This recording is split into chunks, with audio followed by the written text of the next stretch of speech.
Que tal? Estamos de volta com mais um episódio de Sopro Podcast de Cultura e Literatura, um projeto de extensão do Instituto Federal do Rio Grande do Sul, Campus Bento Gonçalves.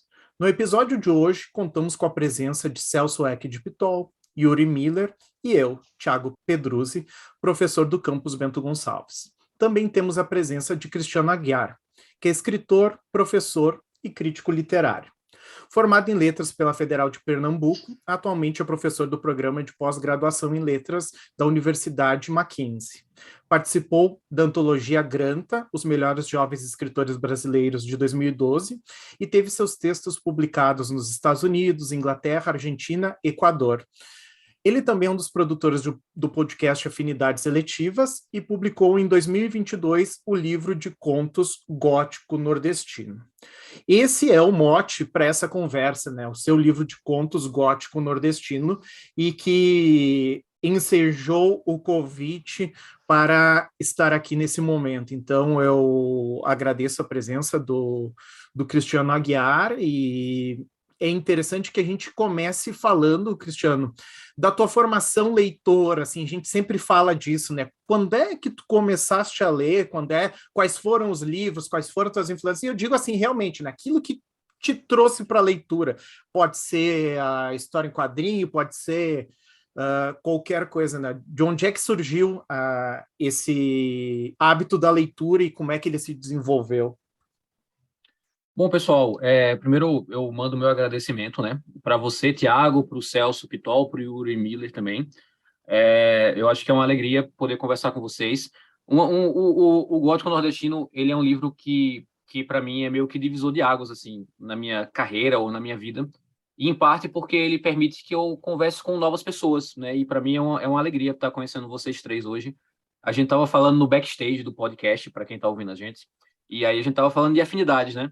Afinidades eletivas, de alguma maneira, né? Como até é o nome do podcast que eu próprio produzo.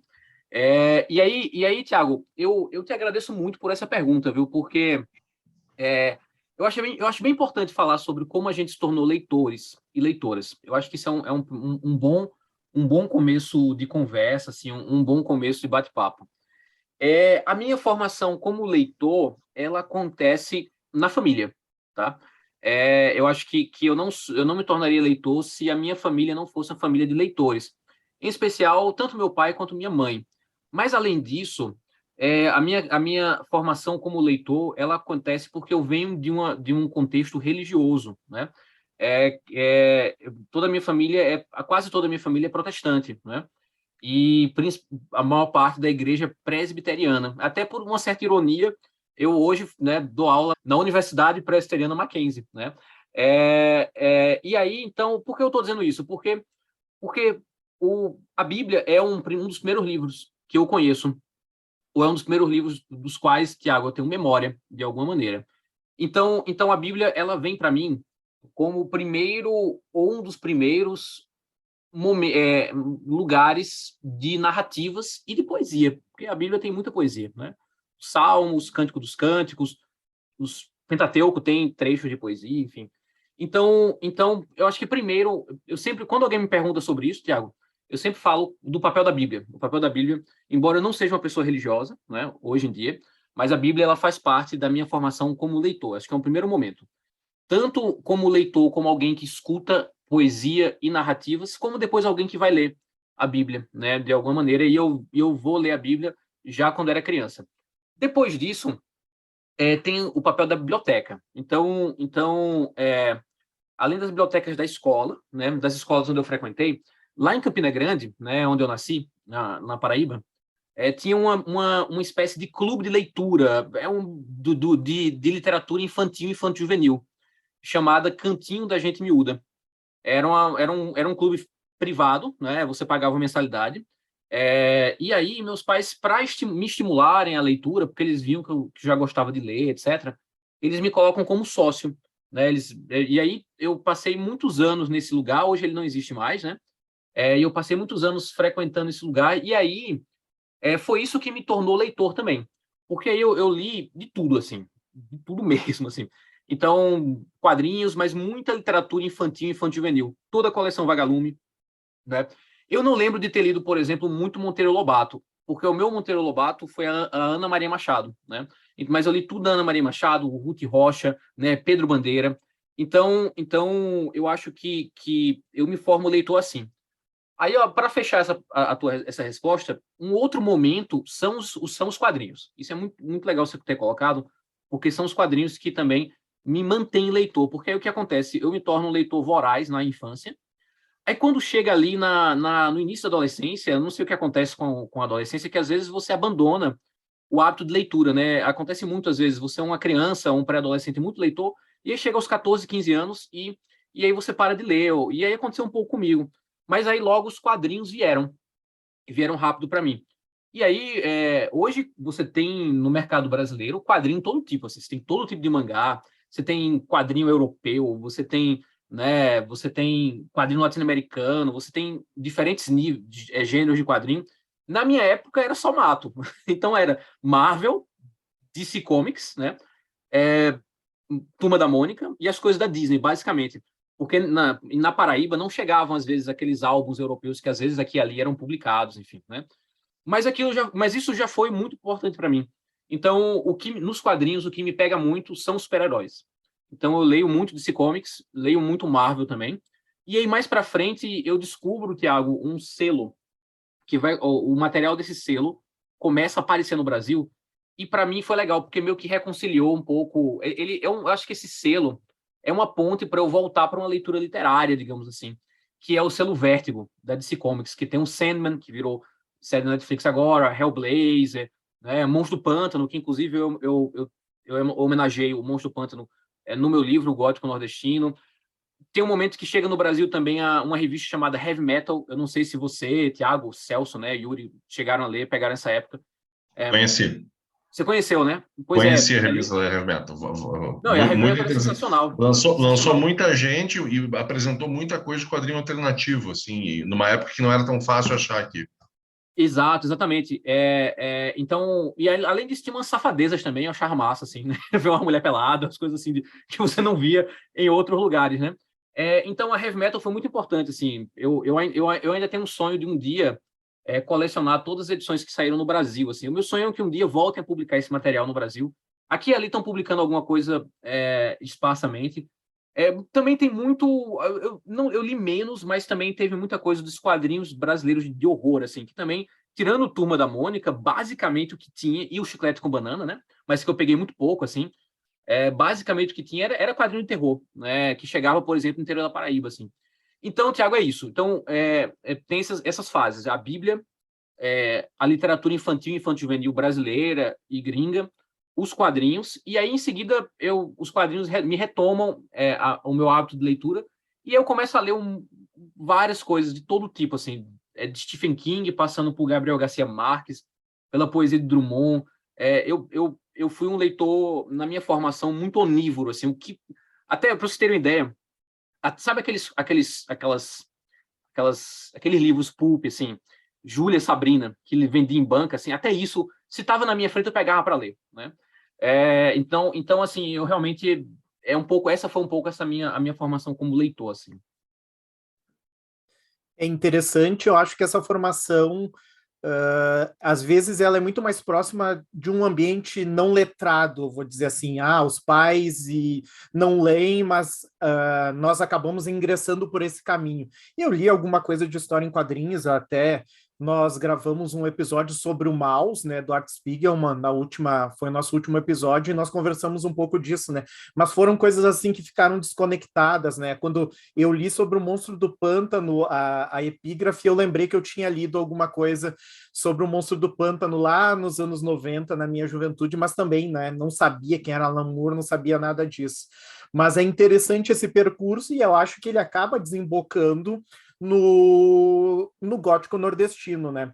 Embora tu tenha um livro anterior que tenha uma pegada mais realista, né? Que é Na Outra Margem, um Leviatã. E eu acho que eles são bem diferentes, assim, um do outro, né? Eu colocaria ele em polos muito distantes, não diria opostos, mas muito distantes, né? Mas nos chama atenção Cristiano, o título gótico nordestino, né? E eu não sei se foi tu que escolheste o título, como saiu, mas esse conjunto, né? Porque a gente espera, com esse título, um conjunto, já se cria toda uma expectativa na nossa leitura, né, dele, e eu gostaria de ouvir um pouquinho de ti, né, se esse título foi uma escolha tua e como desembocou no gótico, né? Porque a gente sabe, aqui nós temos, nesse momento, acho que o gótico vive um momento de alta no Brasil, né? Nós temos várias pessoas publicando. Aqui no Rio Grande do Sul tem o Daniel Gruber, né? Que tem a Grifo Editora, que está publicando gente nova, ele publicou também, e eu acho que em outras partes do Brasil tem um movimento, né? E aí, então, como é que chegou no teu gótico e tem relação com o gótico romântico, europeu? Como é que acontece isso? Eu vou aproveitar agora Claro. para emendar a pergunta do Tiago, assim, que foi uma logo que nós começamos a conversar, Cristiano, sobre aqui no nosso programa, sobre a tua presença no programa, né? Nós conhecemos o teu trabalho, né? Quando eu ouvi o título, o Tiago me disse que era o autor do Gótico Nordestino. A primeira referência que veio a mim, né? E aí eu vou pedir que nessa tua resposta, não sei se vai confirmar ou não, né, essa minha impressão, foi o Southern Gothic no sul dos Estados Unidos, né? O gótico sulista no sul dos Estados Unidos, né? Como subgênero, né? Que mais do que literário, cultural, que gerou gente de primeiríssima linha, né? O William Faulkner, um Flannery O'Connor, né? Inicialmente era um termo que tinha um tom certo, mais ou menos pejorativo. Alguns críticos, justamente para diminuir o trabalho de alguns autores, falavam, é um Southern Gothic, porque em princípio, né, vamos pensar, né, o gótico, né, da coisa do centro e norte da Europa, aplicado a um ambiente, né, subtropical ali, quente, de pântano, não tem muito a ver em princípio, né? Mas aí realmente foi assim que eles conseguiram trabalhar esse espaço literário, né? Utilizando alguns temas, algumas maneiras de tratar típicas do gótico europeu. E gerou gente maravilhosa, né? Como eu falei, o Flannery O'Connor, o William Faulkner. E quando eu vi gótico nordestino, eu pensei, puxa, alguma coisa talvez tenha de relação. Porque, grosso modo falando, né? Claro que haverá diferença aqui ou acolá, né? O Nordeste no Brasil ocupa um espaço não muito diferente da região do sul dos Estados Unidos na literatura brasileira. Um espaço na literatura brasileira, na cultura brasileira, não muito diferente que o sul dos Estados Unidos ocupa na literatura e na cultura norte-americana, né? Então, quis emendar essa pergunta do Tiago com essa dúvida, com essa inquirição, né? Para ver se realmente essas minhas suspeitas são fundadas ou não. Aí tu vai ter a oportunidade de falar sobre tudo isso. Não, massa. Eu quero dizer que eu estou gostando das perguntas. E aí, essas perguntas, elas têm muitas ramificações, e aí vocês vão me conduzindo aí, caso eu fique... Como diz, eu não sei se eu acho que no Rio Grande do Sul não tem essa expressão. Eu achava que tinha uma expressão que era universal nas variantes da língua portuguesa brasileira, que é arrudeio. Vocês já ouviram falar nessa expressão, arrudeio? Já ouviram falar disso? Arrudeio. Porque eu vou dar muito arrudeio. Uma vez eu estava dando aula aqui em São Paulo, já no Mackenzie, e aí eu Rodeio, achei já que... vi. todo mundo Rodeio, já ouvi. eu achava que todo mundo entendia o que era isso, aí eu fui falar, olha, porque nas minhas aulas, às vezes, turma, eu dou muito arrudeio. Aí as meninas ficaram olhando assim para mim com a cara assim, e o que esse cara tá falando? É o que eu tô querendo dizer, que eu às vezes faço digressões, dou muitas voltas, aí vocês vão me conduzindo aí, tá? Uhum. Eu queria primeiro comentar o que o Tiago apontou, né? É muito interessante, Tiago, a percepção que você tem dos meus 2 livros, né? Meus últimos 2 livros de ficção, que é o Gótico Nordestino, que saiu esse ano, 2022, e pela Alfaguara, Companhia das Letras, e Na Outra Margem, Leviatã, que saiu em 2018, né? Pela editora Lote 42, que inclusive foi fundada por um gaúcho, né? Que é um dos meus editores, que é o João Varela, né? E aí, um curioso até porque Na Outra Margem, o Leviatã, foi publicado no ano da eleição do Bolsonaro, né? E, né, o Gótico Nordestino foi publicado no ano do que eu espero que seja a eleição do Lula e a derrocada, né, do bolsonarismo, o início da derrocada do bolsonarismo nesse país.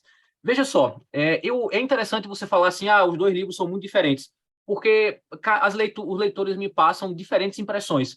Alguns, Thiago, falam isso, viu, para mim, assim, olha, você mudou muito de um livro para o outro, né? Tem, inclusive, um grupo, a maior parte das pessoas gosta mais do gótico nordestino, mas tem um grupo que gosta bastante do livro de 2018 e fala até que, Cristiano, você deu... Olha aí, o Thiago talvez goste mais do 2018, né? E ele falou, Cristiano, acho que você deu uns passos para trás, assim, né? Outros gostam dos dois, assim.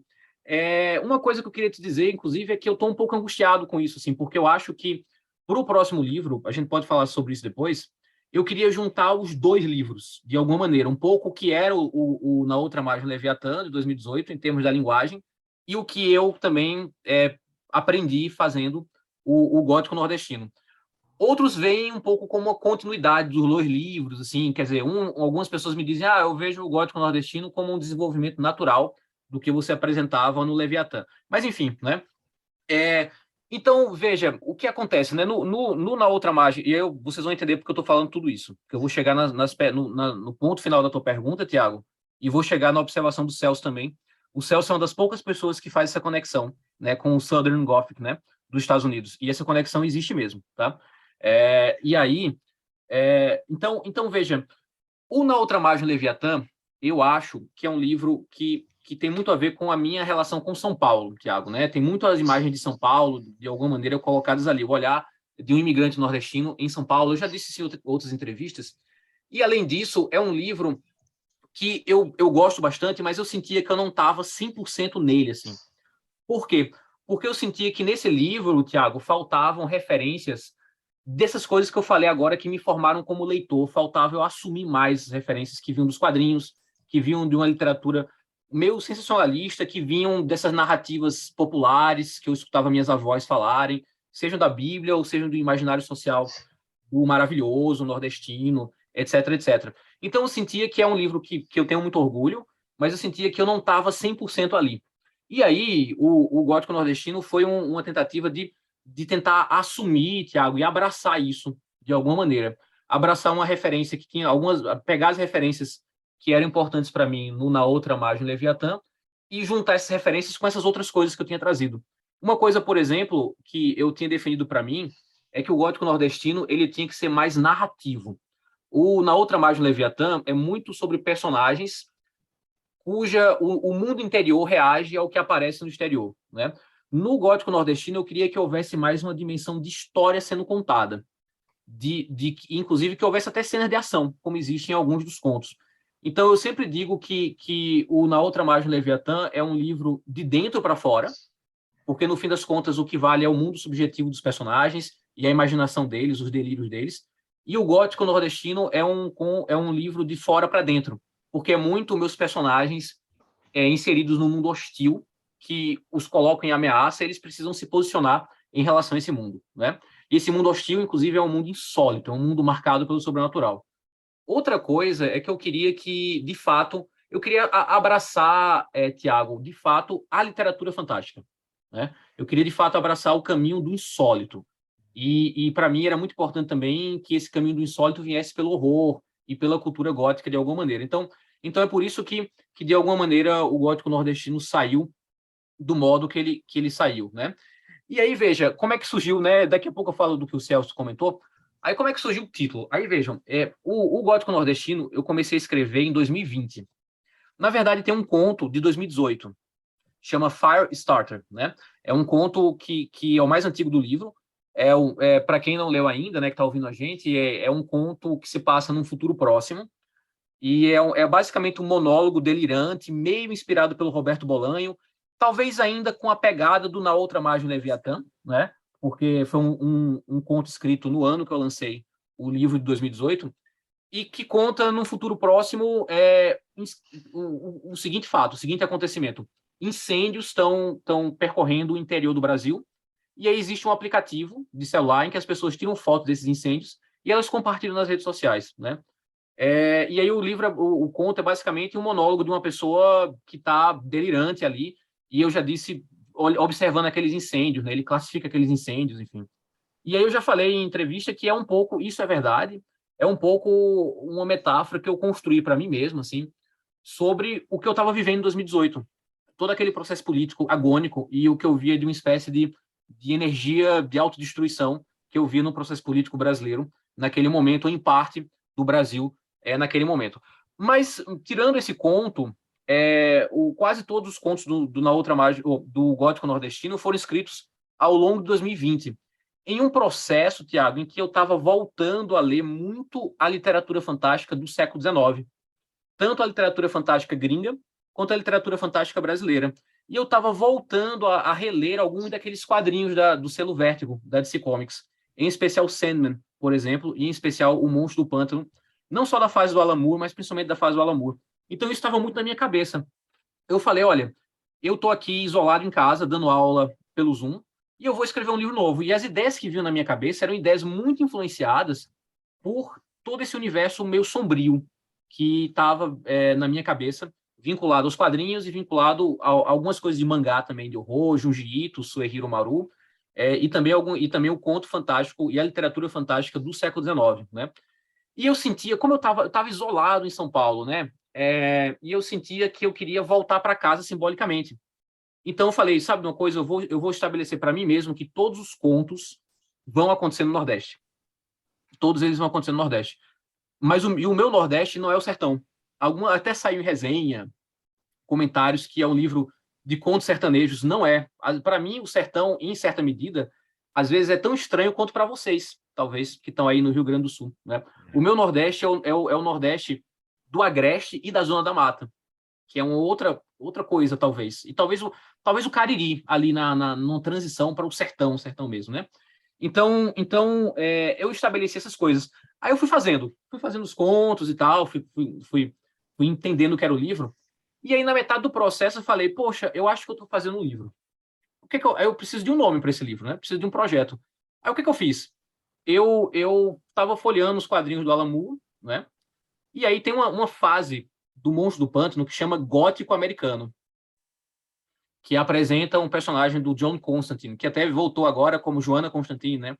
Na série do Sandman. Aí eu falei, pô, é isso, o cara fez o gótico americano, eu vou fazer o gótico nordestino. E botei esse nome, tá? Coloquei esse nome. Aí, Celso, veio na minha lembrança o Southern Gothic, né? Americano, que eu conheci através, ainda quando eu estava na Letras, na Universidade Federal de Pernambuco, e eu estava lendo e relendo Os Elinhos do Rego, que é um autor que eu gosto muito, que me influencia muito, para mim uma referência para o gótico nordestino. E existem estudos que aproximam a obra dos Elinhos do Rego e a obra de outros autores de 30 do Nordeste com o Southern Gothic, por exemplo, com a Flannery O'Connor ou com o William Faulkner. Então eu lembrei disso e falei, olha, eu acho que funciona, porque tem um gótico sulista americano, eu acho que a galera não vai ficar achando estranho eu chamar de gótico nordestino. Enfim, acho que eu já estou me dispersando, mas para fechar, o que aconteceu? Eu dei o nome desse projeto, mas para mim não era o nome do livro.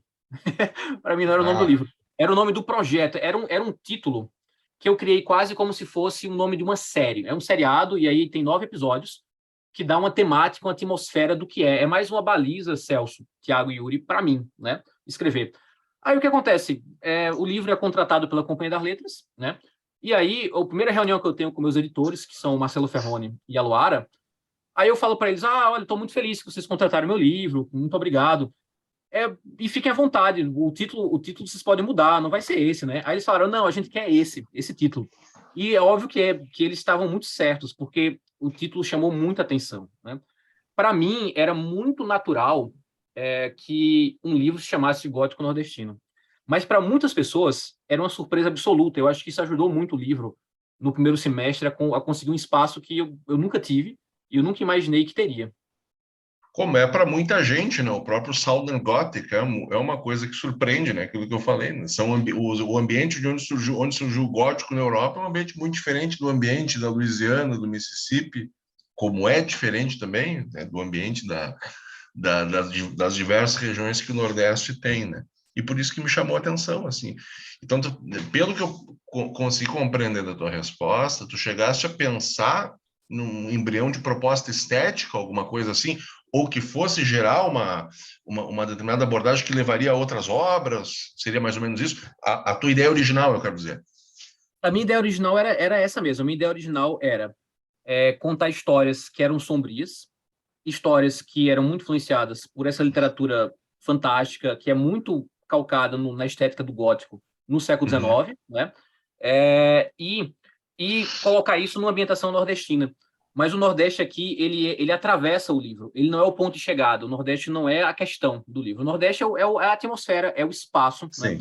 E aí é muito interessante porque o livro, o título, é um título que me ajuda, mas ele é perigoso porque ele cria muitas expectativas e tem, às vezes, algumas reações dos leitores, resenhas, muito, até, às vezes, eu diria até, eu vou usar uma palavra que talvez seja exagerada, mas talvez nem tanto, violentas, assim, né? E volta e meia, ou a minha carteirinha de nordestino, ela é caçada, ou a minha carteirinha de gótico, né, ou de escritor de horror, ou o que é que seja, ela é caçada. Mas, enfim, ou é colocada em dúvida, né? Ou seja, minha identidade, de alguma maneira, está sendo colocada em dúvida. Mas, Celso, é isso. A proposta era essa. A proposta era fazer uma literatura que tivesse um senso de lugar, que é o Nordeste, né? Que ainda são dramas de família intimistas, né? Isso conecta um pouco com Na Outra Margem, Leviatã, o livro de 2018, mas que tivessem essa atmosfera em comum. E essa atmosfera em comum vem um pouco do horror, vem um pouco da literatura gótica, da literatura fantástica, etc, etc. Então isso foi...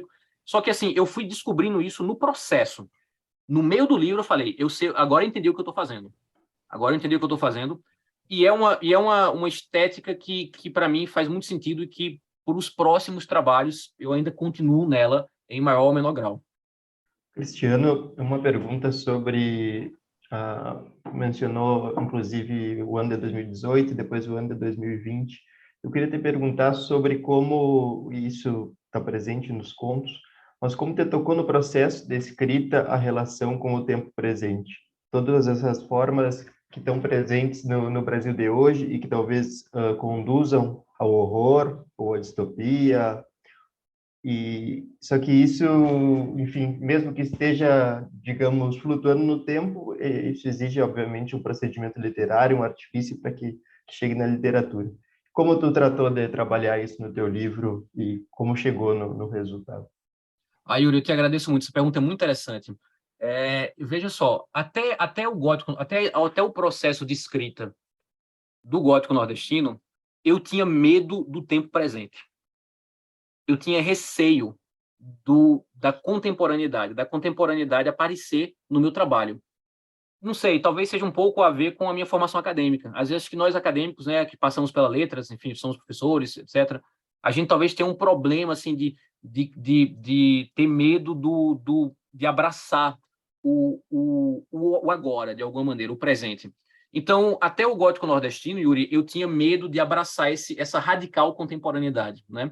Talvez com medo de que, e esse medo é muito justificável, de que, sei lá, eu estou escrevendo sobre algo muito do agora e daqui a dois dias isso envelheceu, o interesse perdeu, de alguma forma. Então, no processo do gótico nordestino, eu decidi, Yuri, não ter medo em relação a isso. E é por isso que, por exemplo, nos contos há referências à Covid-19, né? Algumas coisas do momento contemporâneo que a gente vive nos últimos anos, né? Elas estão presentes de maneira consciente. Por exemplo, há um conto que se passa nos anos 70, chamado A Noiva, que acontece na ditadura militar em Campina Grande, né? Conta a história, é um pouco baseado nas memórias do meu pai, né? Eu até almoçava com ele semana passada, ele ficou me perguntando algumas coisas do conto lá. Ele perguntou se a mãe era minha avó, né? A mãe dele já falecida. Eu falei, mais ou menos. E aí é um conto em que você tem quase um culto sendo de crianças ao redor do cadáver de uma mulher jovem, né? Que tem uma das mãos decepadas. E aí, falar da ditadura militar em um livro de 2022 não é por acaso. Está ali consciente. Eu quero colocar alguma coisa sobre isso, né? E não só estou falando da ditadura militar, mas estou falando do momento de hoje, né? Que a gente está vivendo, em especial, nos últimos anos. Outras coisas, Yuri, não foram conscientes. Por exemplo, uma jornalista amiga minha, ela falou assim, olha, Cristiano, nos teus contos, todo mundo está doente, tem alguém doente, tem alguma doença. Ou alguém está doente, ou tem alguma sugestão de doença. Isso não foi consciente. Então, mas para mim, se eu tivesse percebido isso, eu não teria interferido nesse processo, eu teria mantido essa questão da doença. Só que a tua pergunta, ela é mais profunda do que isso. Porque você pensa o seguinte, ok, há o elemento do tempo presente nos contos, mas como é que isso pode não envelhecer? Não é? Como é que isso pode não ficar efêmero? Quem vai decidir isso é o leitor e a leitora. Pode ser que esse ano leiam meu livro, o próximo ano ele já esteja velho. Pode ser que sim, pode ser que não. Eu tentei, de alguma maneira, Yuri, fazer com que o tempo presente, o contemporâneo, o comentário político estivesse no livro, no Gótico Nordestino, mas que, de alguma maneira, isso também fosse algo que atravessasse o livro. A política não é o ponto de chegada do livro, assim como o Nordeste não é, né? Então, isso era um elemento a mais que, de alguma maneira, atravessava. E como é que eu faço isso? Usando a literatura fantástica. Para mim, o fantástico é uma lente, né, em especial a estética do horror e da cultura gótica, é uma lente que refrata, ressignifica, retorce esse tempo presente, essa contemporaneidade, para também fazer assim, olha, eu estou aqui num livro muito contemporâneo, mas eu também estou, de uma certa maneira, distante. E a distância está entre essa região de sombras que eu tentei criar nos contos do livro. Aproveitando a tua resposta, Cristiano, para falar sobre uma questão do presente, que também são as relações de vizinhança entre os textos e entre os escritores. Antes, fora do ar, até a gente falou algo de literatura latino-americana. E na contracapa do teu livro, o Antônio Cherchenesky menciona a Samantha Schweblin, menciona a Mariana Henriques. Claro que essas menções que vêm da crítica ou do comentário nem sempre são as que o próprio autor pensa ou onde ele acredita que se situa. Onde tu situaria o teu livro nesse cenário contemporâneo do fantástico e do insólito? Tanto no Nordeste como na América Latina. Legal, eu acho que essa pergunta é muito interessante também. Eu não lembro se o Tiago comentou isso agora, aqui ao vivo, na gente gravando, ou se a gente comentou isso no backstage. Você falou, não sei se foi o Tiago que falou, agora eu me perdi, foi o Celso, sobre a questão de que a gente tem uma espécie de moda, né, do gótico, de alguma maneira, né? Tá retomando isso. Tanto que se fala mesmo numa espécie de gótico latino-americano novo, que é capitaneado pela autoria feminina. A Mariana Henriques e a Samantha Schweblin, por exemplo, ou a Mônica Orreda, são nomes que estão colocados aí, né? A Giovanna Rivero também, né? Que teve 2 livros de contos lançados recentemente. Tanto a Mariana Henriques, Yuri, quanto a Samantha Schweblin, elas são influências para mim. Essas 2 escritoras argentinas, elas lançam 2 contos que me deram muito o caminho das pedras do que eu estava buscando para o meu livro. Um é As Coisas que Perdemos no Fogo, né, da Mariana Henriques, e o outro é o 7 Casas Vazias, da Samantha Schweblin. Então, esse comentário que o Antônio Cherchenesky faz na contracapa do livro é bem correto nesse sentido. E eu vejo o meu livro como um livro latino-americano. É uma coisa que eu tenho frisado muito, né? Eu me vejo como escritor latino-americano escrevendo em língua portuguesa, escrevendo em português brasileiro. Eu sempre digo, tem algo que eu digo também, é que o escritor, a escritora brasileiro ou brasileira, a gente tem 2 fronteiras. Temos 2 fronteiras com as quais a gente tem que dar conta. A América Latina e a lusofonia. Não é? E aí, de alguma maneira, eu tento negociar com essas 2 fronteiras, mas, primordialmente, eu sou um escritor latino-americano, as minhas questões são latino-americanas, até porque eu me formei também lendo muita literatura latino-americana, de Borges, Bioy, né, Maria Luísa Bombal, Silvino Ocampo, passando por essas autoras, por exemplo, que você citou aqui, né, Samantha Schweblin e a Mariana Henriques. E aí, Yuri, no caso em especial da Henriques, a Henriques me dá a chave de como, ou me ajuda a dar a chave de como, de alguma maneira, conciliar a influência, por exemplo, do horror com um comentário político latino-americano. E ela me mostra que as linguagens do horror elas são linguagens muito interessantes para a gente falar dos traumas da nossa formação histórica e do quanto as nossas relações sociais no Brasil são mediadas pela violência, estruturalmente. E isso cria, literalmente, fantasmas. Né? Então a Samantha Schweblin também pensa essas questões, mas eu acho que a Mariana Henriques me deu, nesse ponto específico, me deu muito essa chave. Né? E por isso, o meu livro dialoga com referências de língua inglesa, como a gente já citou aqui, os quadrinhos, mas ele dialoga também profundamente com a literatura latino-americana, né? Que para mim é muito importante, eu me vejo nesse lugar. É interessante, Cristiano, que ao mesmo tempo que tu te filia a essa literatura, a esse fantástico, ou uma literatura mais especulativa, não sei se a gente poderia chegar nesse ponto, falando da Henriques e da Schweblin, mas esse é um momento, né, que aproxima, que nós poderíamos chamar de gótico latino-americano, não sei se alguém já anda pensando sobre isso. Eu também enxergo, e eu não sei se tu enxerga dessa forma, que existe também um movimento assim que parte do Nordeste, quase como uma geração, não sei se eu poderia chamar dessa forma, mas aí eu lembro, né, da Jaridia Reis, que está aí também, né, sendo bastante lida, do Itamar Vieira Júnior, que é premiado, nossos conhecidos aqui, o Thiago Germano e a Débora Ferraz também, né? Sim, amigos queridos, tanto o Thiago quanto a Débora. Estudaram aqui em Porto Alegre, a gente conhece.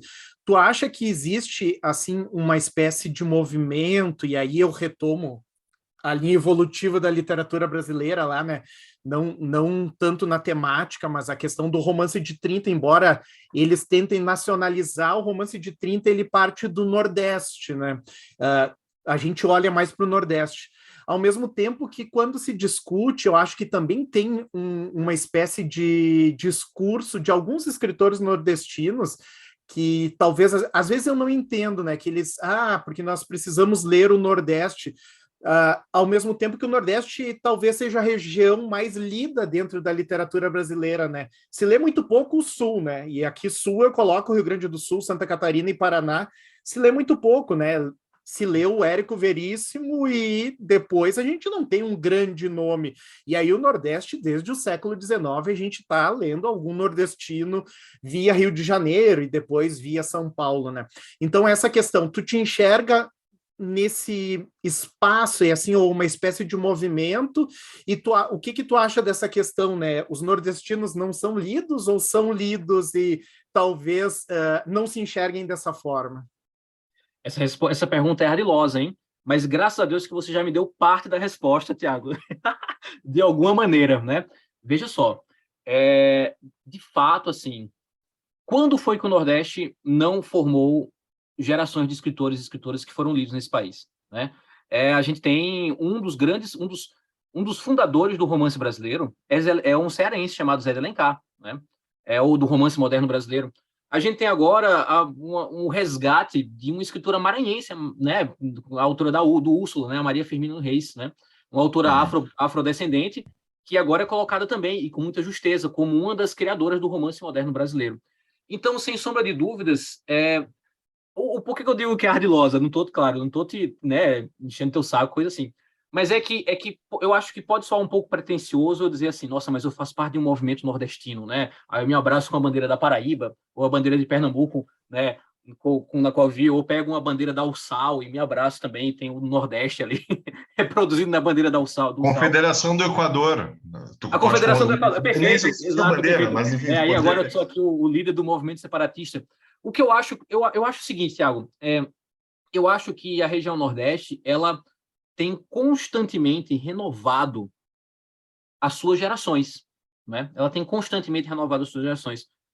Tanto é que, por exemplo, para mim também é muito importante, quer dizer, quando eu digo assim, eu vou escrever um livro sobre o Nordeste, eu quero voltar simbolicamente para casa, eu leio um monte de coisa, e uma das coisas que eu leio também é o romance 30, porque eu acho que, para o que eu queria pensar, inclusive essa busca dessa maior narratividade nos meus contos, né, que aparece mais no Gótico Nordestino do que no Leviatã, para mim foi importante voltar a esses grandes narradores, que foram a Raquel de Queiroz, com o 15, o Zé Lins do Rego, o Jorge Amado, o Graciliano Ramos, entre outros autores, mas para mim, principalmente, Zé Lins do Rego, Jorge Amado e a Raquel de Queiroz, né? E aí, no caso de Zé Lins, muito Fogo Morto e Menino de Engenho, e na Raquel de Queiroz, o 15. Esse livro estava muito na minha cabeça quando eu estava escrevendo. Então, de certa maneira, sim. Não sei se a gente tem um movimento, mas a gente tem uma renovação de uma certa geração de autores que está ali entre 30 e poucos anos e 40 e poucos anos, que vem aparecendo cada vez mais, né? E a gente tem, talvez, o maior sucesso de crítica e de público das últimas décadas do Brasil, sendo escrito por um baiano, né? Que é o Romance Torturado, do Itamar Vieira Júnior, né? Então, eu acho que o Nordeste ele possui uma tradição literária muito consistente.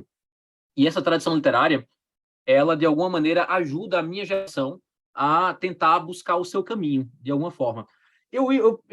Mas eu faço uma resposta que é diplomática, unindo o Rio Grande do Sul com o Nordeste. Eu acho que também o Rio Grande do Sul constantemente tem trazido, pelo menos na literatura contemporânea, talvez haja um gap, talvez ali, na segunda metade do século XX, não de falta de autores, mas talvez de autores que despontem nacionalmente pós Érico Veríssimo, pós Luiz Fernando Veríssimo, né? Mas a gente vai ter toda uma geração que ali, anos 80, 90, sistematicamente vem aparecendo de forma muito consistente, né? Você está falando da Carol Ben-Simon, do Daniel Galera, do próprio Antônio Chechensky, que já foi citado aqui, né? Então eu acho que o Nordeste e o Rio Grande do Sul têm um papel muito consistente de contribuição para a literatura brasileira. Então eu acho que dentro desse panorama é que eu, Tiago, tentei encontrar o meu lugar, entende? Porque, por exemplo, a Jaride, né, que é amiga minha também, né, o livro mais recente dela, inclusive, eu cheguei a ler e fiz uma leitura crítica, né, que é o Corpo Desfeito, né, eu cheguei a ler os manuscritos em uma das versões, é um romance belíssimo, que se passa no Ceará, enfim. Você tem, antes da minha geração, autores como o Ronaldo Corrêa de Brito, o Sidney Rocha, o Raimundo Carreiro, né, entre outros autores aqui. Antes disso, você vai ter o João Ubaldo Ribeiro, autor imenso, né.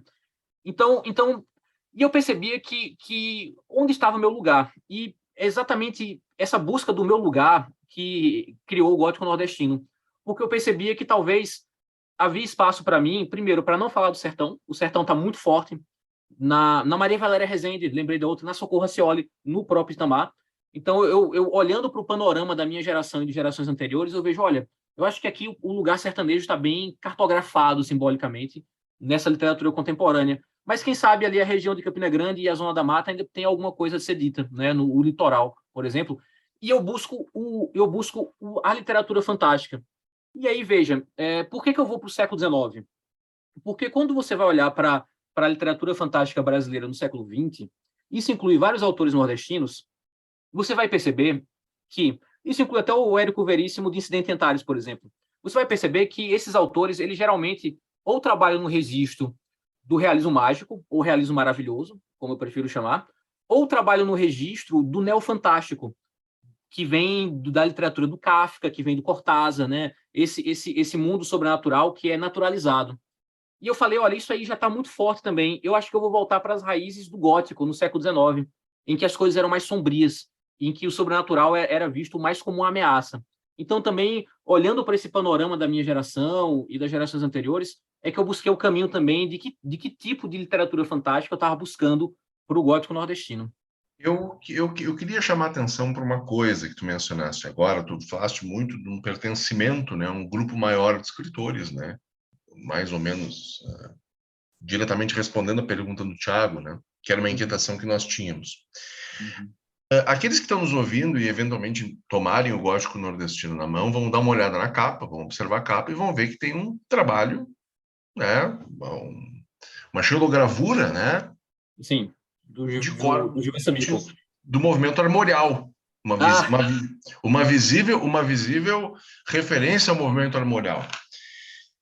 Eu prestei atenção nisso também, e tu estavas falando dos autores que te influenciaram, e autores que tu tens como referência, alguns clássicos, alguns autores que todos nós respeitamos. Já tô aguardando. Mas eu já estou percebendo qual é a minha pergunta. Vocês estão ardilosos, vocês estão ardilosos, eu estou gostando disso. Não, isso não é ardiloso, não. Quer dizer, eu espero que não seja. Mas eu senti uma falta de uma menção, e não sei se é uma falta, né? Porque esqueceste, alguma coisa assim, de um conterrâneo teu, que eu, pessoalmente, tenho em altíssima conta. Já falei, já conversei, vou aqui citar o meu querido amigo Astier Bazzi, né? Que é nosso amigo comum, né? Já falei várias vezes, já discutimos esse autor várias vezes em conversas, o Ariano Suassuna, né? Teu conterrâneo, teu imenso conterrâneo, que é também um gigantesco, imenso criador de um espaço literário e geográfico, né? Então eu quero saber se ele está presente aí entre esses autores que tu tens como referência. Eu queria que, se fosse o caso, que tu falasse, porque afinal de contas, né, o armorial está presente na capa. Esse grande movimento armorial, que eu também, pelo qual eu sinto também imensa admiração, né? Uhum. Queria ouvir tuas palavras agora. Claro. Essa sua pergunta, Celso, ela extrapola o universo literário, e o meu silêncio não é por acaso, ela está já no campo, talvez, da psicanálise, assim. Então, de alguma maneira, vocês são psicanalistas estéticos adjuntos, né? Olha da só. minha relação conflituosa com o Ariano, né?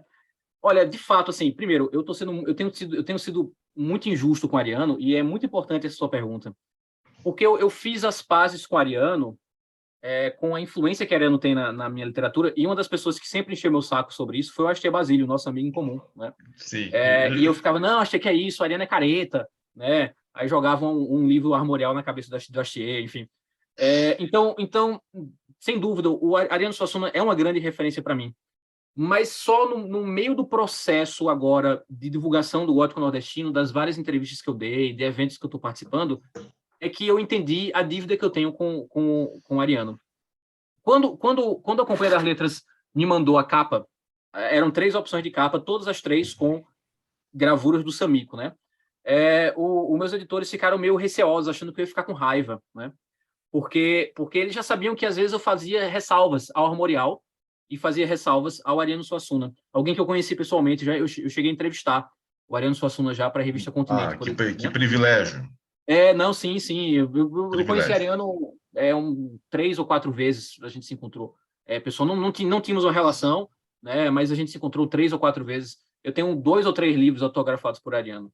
E aí, eu falei, não, eu achei incrível, porque eu sou super fã do Samico. Porque eu acho que a obra do Samico, ela é uma das grandes expressões do armorial, eu acho, assim, e ela consegue ter isso que eu estava buscando, algo que é imaginativo, que é quase cósmico, mas que tem um senso de pertencimento a uma cultura, de alguma maneira. Tradição? De tradição. É uma tradição reinventada, e é uma tradição, no caso de Samico, Celso, reinventada pela imaginação. E essa imaginação é a imaginação que é narrativa, porque você bate o olho numa gravura do Samico, você entende que tem uma história sendo contada ali, isso para mim era importante. É uma tradição que passa por elementos místicos, religiosos, que também, de alguma maneira, estão na formação da minha sensibilidade, né? E tudo isso é ariano. Eu devo muito a Ariano Suassuna, de fato. Meu problema com o Ariano é o fato de eu ter morado em Pernambuco durante 11 anos. Por que eu digo isso? Aí você fala, nossa, mas como assim? É que existe uma celebração na figura de Ariano Suassuna, que é totalmente merecida, mas às vezes um pouco idealizada. E certos meios culturais nos quais eu circulava em Recife eram muito críticos a Ariano Suassuna, muito críticos, e parte dessas críticas, elas são fundamentadas. Qual é o meu problema com Ariano Suassuna, basicamente? Eu acho que a visão que ele tem do Nordeste é muito fechada, né? Eu já tive a oportunidade de escrever sobre isso. O Armorial, e em especial a obra do Ariano Suassuna, é o último projeto regionalista da literatura brasileira. Projeto mesmo, projeto fechado, que tem uma teoria social regionalista que usa o Nordeste e um certo Nordeste como centro explicador da identidade nacional, né? Sem a menor dúvida. Não sei o que vocês acham. Mas, não, por outro lado, eu sempre... Então, eu escondi o Ariano Suassuna nas primeiras entrevistas que eu dei, porque eu tinha medo dessa coisa do regionalismo. Mas aí depois caiu a ficha que eu estava reduzindo o Ariano a um ideólogo regionalista. O que ele é muito mais do que isso. Mais, ele é muito sem dúvida. Isso, né? E aí, eu estava, por exemplo, aqui a gente está gravando, e enquanto o Celso estava fazendo a pergunta, que pelo meu tom da resposta, vocês estão vendo que tem, de fato, esses tons de desabafo psicanalítico, de ansiedade da influência, de matar o pai simbólico, né? Enfim. Um tempo atrás eu estava folheando A Pedra do Reino, que é um dos meus livros favoritos da literatura brasileira, embora eu tenha escrito quando eu era mais jovem. Nosso livro. Também é meu, também é um dos meus favoritos. Só que, por exemplo, quando eu tinha 20 e poucos anos, eu escrevi no Jornal da Paraíba um texto que foi muito criticado lá, em que eu dizia que A Pedra do Reino é uma das obras-primas falhadas da literatura brasileira. Coisa que eu acho um absurdo dizer hoje, tá? Eu esqueçam que eu escrevi, tá? Sobre A Pedra do Reino e sobre Ariano Suassuna. E eu estava folheando o Pedra do Reino um tempo atrás, eu tenho 4 edições da Pedra do Reino. Pra vocês verem, então, que é essa relação desse paraibano com outro paraibano. E eu estava vendo a quantidade de onça, né, que tem no Pedra do Reino. E não por acaso, um dos contos do gótico nordestino chama-se As Onças. As Onças. E as onças voltam também no último conto do gótico nordestino, chamado Vampiro, né? Esse conto As Onças, inclusive, por ironia, vai sair em língua inglesa agora, próximo mês, né? Vai ser publicado na revista. Então, veja, a minha dívida com Ariano Suassuna é imensa. No caso de Ariano, eu aproveito menos a visão dele do Nordeste, que eu discordo, embora eu ache que nessa elaboração dele no Nordeste, existe essa ideia da mistura, tá? Então, o Ariano Suassuna é um dos primeiros caras que, num teatro super tradicional em Recife, o Teatro Santa Isabel, no centro de Recife, coloca um Bumba Meu Boi, que era um tabu. Era um tabu colocar alguma coisa, entre aspas, do folclore, né? Essa palavra é complicada, num palco do mundo erudito, né? Do teatro erudito, né? Então, o Ariano, ele faz a ideia dele de misturar diferentes perspectivas, pegar o erudito com o popular, é algo que me influencia muito, e eu gosto do Ariano porque ele tem essa visão imaginativa da realidade social brasileira, né? E é uma visão imaginativa que, a partir da imaginação, eu chego também em questões mais profundas, que extrapolam também essa questão só do comentário sobre o Brasil, etc. Então, sem sombra de dúvidas, mais uma vez, eu falei assim, eu preciso ser justo com o Ariano, sempre citar ele, mais uma vez eu não citei, e eu te agradeço a vocês por terem me trazido, né, de volta para essa briga que eu tenho com a profunda sombra que Ariano lança no meu trabalho. Uma coisa que aparece, como eu falei, aqueles que estão nos escutando não estão com o livro na frente, né? Mas está na capa. Então, quem Tá na capa. tem Exato. algum contato, já teve um contato não só com a obra do Ariano, que, enfim, é talvez a maior expressão, mas com a música do Antônio Nóbrega, por exemplo, e de outras. Sou muito fã. Gigante, muito eu fã também do sou. Nóbrega. Muito fã. O Antônio Nóbrega foi um dos... Por exemplo, quando eu estava na adolescência em Campina Grande, eu era um cara que só estudava rock and roll, assim, né? Ou metal, ou música indie. E aí o Antônio Nóbrega foi um desses autores... de novo, tá vendo? Eu preciso realmente fazer análise. Foi um desses artistas que me trouxe de volta para a música brasileira, Celso. Sim. Eu falei, caramba, me fez voltar a escutar o forró, por exemplo, de outra forma, né? Então, agora veja, quando saiu a capa, eu falei, nossa, muita gente em Recife vai falar que eu tô me filiando ao Armorial, né? Que eu tô querendo ser Ariano Suassuna. E aconteceram conversinhas, assim, nos bastidores, assim, olha aí, Cristiano agora tá ali, né, querendo ser da turma. Mas, enfim, não importa, porque de fato faz parte da minha trajetória mesmo, a obra do Ariano. Tem muito sentido. Que bom. Mais uma indagação que tem sentido nesse programa. Muito bem, fico feliz. Que bom que elas andam fazendo sentido. Eu, quando enxerguei as onças, Cristiano Aguiar, eu olhei para o Guimarães Rosa, certo? Foi o meu lado, né? Eu nem vou te fazer a pergunta, senão nós não vamos extrapolar o tempo, mas só para dizer que quando eu fui nas onças, eu enxerguei o Guimarães Rosa. E os 2 primeiros contos são aqueles que eu gostei bastante do livro, né? Então, o Andaluz e as Onças foram os contos que me chamaram a atenção e que prenderam, né? Mas a nossa conversa, ela poderia continuar por mais horas, né? Mas a gente sabe que o formato não pode se estender tanto, então eu gostaria de agradecer ao Cristiano pela presença aqui conosco, por trazer esse diálogo e poder conversar sobre o livro dele, mas conversar sobre literatura. Eu acho que esse diálogo é a partir do livro, mas é sobre literatura, né? E literatura brasileira, literatura latino-americana, em especial hispano-americana, mas com o próprio diálogo com a cultura pop. Aqui não só, nós temos o pop, nós temos o popular, e em outras línguas aqui, da língua inglesa, como a gente já referenciou, né? E eu acho que a literatura é isso, né? É esse amálgama, né? Entre o pop, o popular, a alta literatura, embora esse termo já não seja tão aceito, mas ainda, né? A gente não chama de alta literatura, mas a academia está sempre ali às voltas com ela, né? Então, agradeço ao Cristiano, espero que ele tenha se sentido bem conosco, com as nossas perguntas, tenham sido interessantes para o livro, sobre o livro e para ele, né? E gostaria de sempre frisar, né, que nos busquem nas redes sociais, né, no Instagram, @SoproPodcast, no Twitter, no Facebook, que é Podcast Sopro, no YouTube. Nós temos outros episódios, então nos busquem nas redes sociais, porque nós estamos ali também fazendo a divulgação. Então, estendo agradecimento mais uma vez ao Cristiano. Eu que agradeço, né? E agradeço demais, Thiago, Celso, Yuri. Eu adorei a conversa. Eu agradeço muito porque esses meses já tem aparecido entrevistas, já tem várias entrevistas sobre o livro, e às vezes as perguntas acabam se repetindo, e eu adorei que a gente conseguiu levar a conversa para outros caminhos, e espero que vocês tenham gostado também.